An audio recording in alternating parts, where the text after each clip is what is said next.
ህይወት መና ፈሪሃና አጎቷን ከቤት አባረራቸው። ልጇን አሮንን ከቤት ሂድና መድኃኒት ገዝተና ብላ ከላከችው በኋላ እንዲመቻት ነበር ይህን ሁሉ ስራ እየሰራችው። እናም ህይወት እስከ መጨረሻም ከተኛችበት ተነስታ እናም በስከመጨረሻ መና ይሄ ነገር መሆን የለበትም ህይወት ተነስታ ትጠይቃታለች። ፈሪሃም መናን እየጠየቀቻት ነበር። ቆይ ምንድነው የሆነው? ምንድነው የተፈጠረው? የሆነ የሆንሹ ነገር አለ እባክሽ ንገሪኝ ብላ ብትለምናትም መና ልትናገር ፈቃደኛ አይደለችም። ምክንያቱም ህይወት እያስፈራራቻት ስለሆነ ህይወት አንድ ነገር ከተናገርሽ እገልሻለሁ ትላታለች።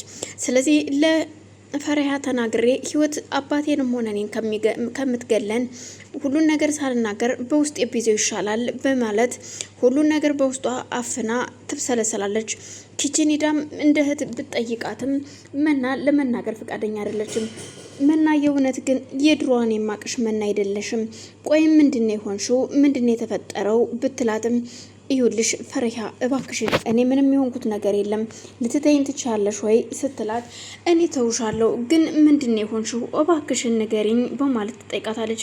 እሷም ላለመናገር ሁሉንም ነገር ወስናትታ በቃ ተውኩት ስትላት እሺ ይሁንልሽ እንግዲህ እኔ ምን ማድረግ እችላለሁ ስትላት ይሁልሽ አንድ ነገር ልንገርሽ እኔ ግን በራሴ መንገድ እደርስበታለሁ እስከዛው ግን ራስሽን ጠብቂ መና በማለት ትታት ከኪችን ወደ አጎቷ ጋር ትሄዳለች። አጎቷ ያደረበት ክፍል የሄደችው አጎቷን ለአጎቷ ሁሉን ነገር ለማማከር ነበር።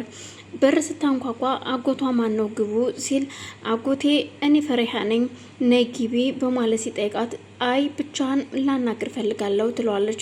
ብቻዬን ነኝ ነይ ግቢ ሲላት ፈሪሃም ትገባና አጎቴ ደህና አደርክ አሮን እዚህ አላደረም እንዴ በማለት ሲጠይቅ አይ እዚህ ነው ያደረው ልጄ ግን የሆነ ሰዓት ላይ የእናቱን ድምጽ ይሁን የእህቱን ድምጽ ሰምቶ ብቻ ከዚህ ወጣ።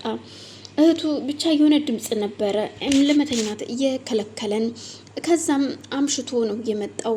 አሁን ደግሞ ከነጋ እናቱ አመመኝ ብላ ነው መሰለኝ መድኃኒት ለመግዛት ወጥቶ ሂዷል በማለት ሲነግራት ነው እንዴ በማለት እሷም እሺ ቆይ ግን ልጄ እንቅልፍ የተኛሽ አትመስይኝም ቆይ ምንድነው የሆንሽው በማለት ሲጠይቃት አይ ምንም አልሆንኩም ግን ደግሞ አልተኛሁም አጎቴ መና ልክ አይደለችም ምን እንደሆነች አላቅም ልትነግረኝም ፈቃደኛ አይደለችም ግን ምንም ማድረግ እንዳለብኝ አላቅም አጎቴ ስትለው አይዞሽ ልጄ ምን እንደሆነች እስኪ እንደው ቀስ ብለሽ ጠይቂያት እባክሽን ይላታል።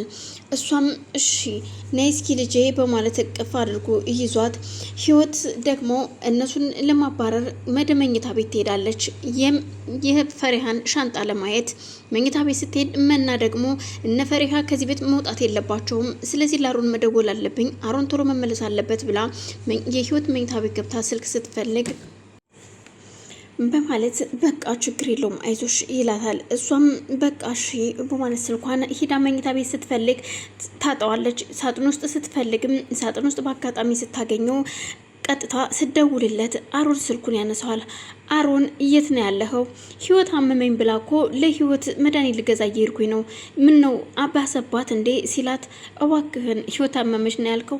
እናትህ በፍጹም ጤነኛ ነች አልታመመችም እዋክህን ፈልጌህ ነው በማለት ስጠይቀው ምንድነው የሆንሽው ልትነግሪኝ ትችያለሽ እዋክሽን ዙሪያ ጥምጥም አትሂጂምና እውነቱን ንገሪኝ ሲላት መናም ህይወት አልታመመችም ግን ፈልጌህ ነው በአስቸኳይ እንድትመጣ ስትለው እኮ ለምንድን ነው የምመጣው ንገሪኛ እንድትመጣ ፈልጋለሁ አልኩህ እንድትመጣ ፈልጋለሁ እሺ ንገሪኝ ምክንያቱም የህይወትን መድኃኒት ይዤ ለመምጣት ነው የወጣሁት እንግዳውስ ህይወት እነ ፈሪሃን ልታባረራቸው ነው ፈሪሃንና አጎቷን ልታባረራቸው ነው ስትለው ምንድነው የምትይው? አዎ ፈሪሃንና አጎቷን ልታባረራቸው ነው እና ቶሎ መድረስ አለብህ ትሏለች።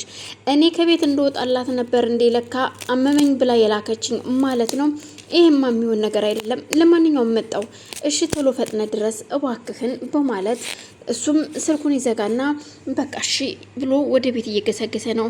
ልክ ስልኩን አውርታ ጨርሳ ላይክ አልጋውን የምታስተካክል መስል አልጋ ስታስተካክል ህይወት ትገባለች። ምን እያደረግሽ ነው አንቺ ሌባ ስትላት ምንም እያረኩ አይደለም አልጋሽን እያስተካከልኩ ነው ህይወት አሁን ቀጥሎሽ ከዚህ ቤት ውጪ እዩልሽ ደግሞ አሁን ማለት ነው እነ ፈሪሃ መሄድ ስላለባቸው እንዲሄዱ ትናገሪያለሽ ሂጂ ውጪልኝ በያት አብረን እንቆማለን፣ እኔም አግዝሻለሁ ስትላት በፍጹም እንደዚህማ ቢሆን የለበትም ህይወት፣ እንግዲያውስ አባትሽን ካልፈለግሽ በጣም ጥሩ ስትል አይ በቃ እሺ በማለት እሷም በአባቷ ስለ አባቴ ስል ሁሉን ነገር የምትይኝ ሁሉ አደርጋለሁ ትላታለች።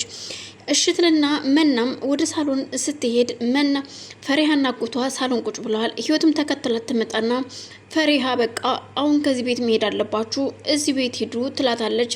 መናገር ባትፈልግም ግን ህይወት ከጀርባዋ ሆና ተናገሪ እያለች እየወተወተቻ ነበር።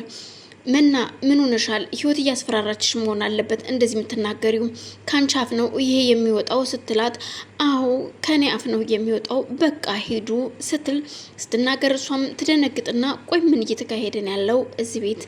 ምንድን ነው እየተደረገ ያለው? ለምንድን ነው ግን እንደዚህ እያልሻለሽው? መና ግን እርግጠኛ ነሽ ወይ ስትላት፣ አዎ እርግጠኛ ነኝ ፈሪሃ በቃ ሂዱ ስትል፣ አዎ ጎበዝ ፈራሽ አይደል? አባትሽ እኮ ቢኖር ኑሮ አትፈሪም ነበረ፣ አባትሽ ስለሌለ ነው እየፈራሹ በማለት ህይወት መናን ታበረታታ ጀመር።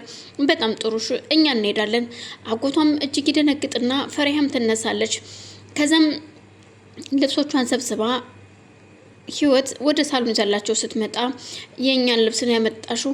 የሰራተኛ ልብስ መፈተሽ ነበረበት፣ ግን ደግሞ እኛ እንደናንተ አይደለንም፣ ስለዚህ ልብሳችሁን ይዛችሁ ውጡ በማለት ታዴ የፈረመበት ወረቀት ነው ብላ ፌስታሉ ላይ ቁጭ አድርጋው ነበር። ደግሞ ይሄ ምንድነው ማንበብ ትችያለሽ ስትላት ህይወት ፈሪሃም አንስታ ያንን ወረቀት ታነብና ቆይ ምንድነው ይሄን ነገር አላምንም ትላታለች።